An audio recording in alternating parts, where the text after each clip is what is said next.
Was on the floor of the House debating the certification of the results from Arizona.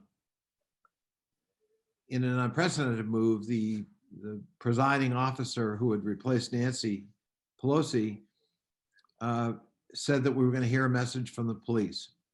Now, almost nobody gets to address the Congress from the podium, but the police spokesperson got up and asked us to get ready gas masks, and that there were gas masks under every chair. I didn't know that. I was shocked. I thought, you want us to put on gas masks on the floor of the House of Representatives? And he said, yes, because they had breached the rotunda and statuary hall. That meant they were within a few hundred feet of the House chamber. What we didn't realize was that the mob was coming from two directions, from Statuary Hall on the Republican side of the floor, but also from the corridor outside the Speaker's lobby on the Democratic side. We tried to resume the debate and did briefly, and then again, the presiding officer said, we're going to have another message from the police, and we were told that we had to evacuate immediately and that we needed to move very fast, that danger was very close. Exiting the floor chamber, I turned to my left, which is the Democratic side of the Speaker's lobby, and the two doors that allow you to enter the Speaker's lobby were barricaded. And there were all these faces and hands pounding at the windows. And that is about 5 feet from the House chamber floor. And they were clearly menacing and threatening. But I can tell you that we, in escaping to a shelter in the Longworth building, about 150 of us were housed there and couldn't leave for about 3.5 hours.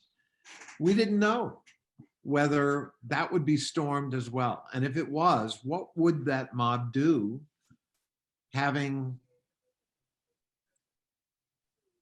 150 members of Congress and staff, key staff from the floor and the clerk's office at their mercy. I was also worried about my staff. My ledge director, my staff director, and my new district director were all in my office in Rayburn. And I didn't know, were they okay? Had the mob breached our office buildings as well? And there were reports of gunshot. We didn't know whether the mob was shooting too. We did know that they had weapons. We know that they also had plastic handcuffs, presumably to hold people hostage. There's a lot of criticism about the Capitol Hill police response, and deservedly so at the macro level. But I want you all to know that there were a lot of heroic actions by the police and by the sergeant at arms personnel. This was a violent event. 50 members of the police department, Capitol Hill Police, were injured, and tragically, one of them died last night, apparently having been violently injured with a fire extinguisher. in trying to prevent the crowd, the mob, from succeeding. 4 others have also died, one being shot. It is important for American democracy that all of us have the intestinal fortitude to stand up to this threat. And one of the things I want you to know is my reaction was they are not going to prevail. Threat and intimidation and violence cannot be allowed to prevail. We must resume, no matter what the hour, in that House chamber and count those ballots until Biden and Harris are declared the winners.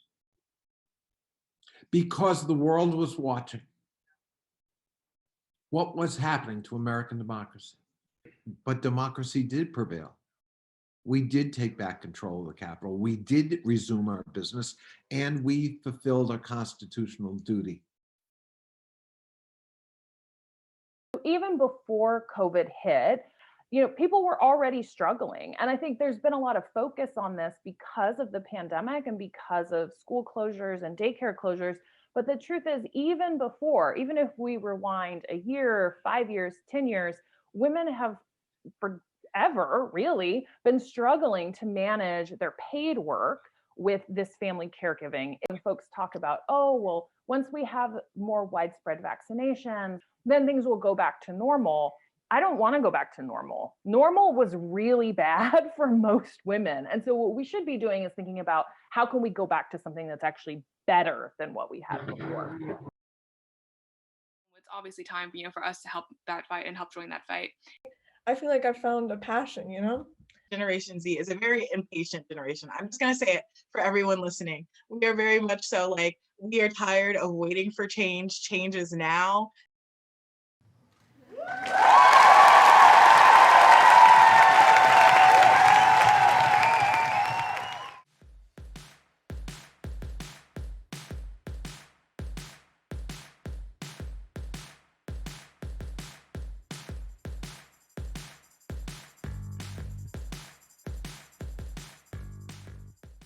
We don't view elections as our finish line. And so when you don't view elections as your finish line, your definition of winning and losing actually changes, right? We didn't lose necessarily, because what we're doing is we're building a movement that provides on-ramps for people throughout the year. So whether they come, and start getting engaged and activated because they're motivated by an election, or because they're motivated by, a generational issue that has impacted their families and their communities for a long time, there's no finish line, right? We're always progressing and moving forward towards progress.